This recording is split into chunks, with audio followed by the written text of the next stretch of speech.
ಅಂಗನವಾಡಿ ಶಿಕ್ಷಕಿ ಮತ್ತು ಸಹಾಯಕಿ ನೇಮಕಾತಿ WCD ಹಾಸನ್ ರಿಕ್ರೂಟ್ಮೆಂಟ್ 2024 ಹುದ್ದೆಯ ಹೆಸರು ಅಂಗನವಾಡಿ ಶಿಕ್ಷಕಿ ಮತ್ತು ಸಹಾಯಕಿ ಹುದ್ದೆಗಳ ಸಂಖ್ಯೆ ಒಟ್ಟು 734 ಹುದ್ದೆಗಳು. ವಿದ್ಯಾರ್ಹತೆ ಅಭ್ಯರ್ಥಿಯು ಯಾವುದೇ ಮಾನ್ಯತೆ ಪಡೆದ ಮಂಡಳಿಗಳು ಅಥವಾ ವಿಶ್ವವಿದ್ಯಾಲಯಗಳಿಂದ 10ನೇ PUCಯನ್ನು ಪೂರ್ಣಗೊಳಿಸಿರಬೇಕು. ವಯೋಮಿತಿ ಅಭ್ಯರ್ಥಿಯು ಕನಿಷ್ಠ 19 ವರ್ಷ ಮತ್ತು ಗರಿಷ್ಠ 35 ವರ್ಷ ವಯೋಮಿತಿಯನ್ನು ಹೊಂದಿರಬೇಕು. ಅರ್ಜಿ ಶುಲ್ಕ ಅರ್ಜಿ ಸಲ್ಲಿಸುವ ಅಭ್ಯರ್ಥಿಗಳಿಗೆ ಯಾವುದೇ ಅರ್ಜಿ ಶುಲ್ಕ ಇರುವುದಿಲ್ಲ. ಆಯ್ಕೆ ವಿಧಾನ ಅಭ್ಯರ್ಥಿಗಳನ್ನು ಮೆರಿಟ್ ಪಟ್ಟಿ ಮೂಲಕ ಆಯ್ಕೆ ಮಾಡಲಾಗುತ್ತದೆ. ಪ್ರಮುಖ ದಿನಾಂಕಗಳು ಆನ್ಲೈನ್ನಲ್ಲಿ ಅರ್ಜಿ ಸಲ್ಲಿಸಲು ಪ್ರಾರಂಭ ದಿನಾಂಕ 8/8/2024.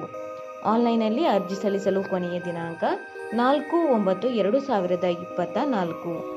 ಅರ್ಜಿ ಸಲ್ಲಿಸುವ ವಿಧಾನ ಆನ್ಲೈನ್ ಮೂಲಕ ಅರ್ಜಿ ಸಲ್ಲಿಸಬೇಕು. ಅರ್ಜಿ ಸಲ್ಲಿಸುವ ಲಿಂಕನ್ನು ಕೆಳಗೆ ಡಿಸ್ಕ್ರಿಪ್ಷನ್ ಬಾಕ್ಸ್ನಲ್ಲಿ ಹಾಕಲಾಗಿದೆ. ಹೆಚ್ಚಿನ ಉದ್ಯೋಗ ಮಾಹಿತಿಗಾಗಿ ಈ ಚಾನೆಲ್ ಅನ್ನು ಸಬ್ಸ್ಕ್ರೈಬ್ ಮಾಡಿ.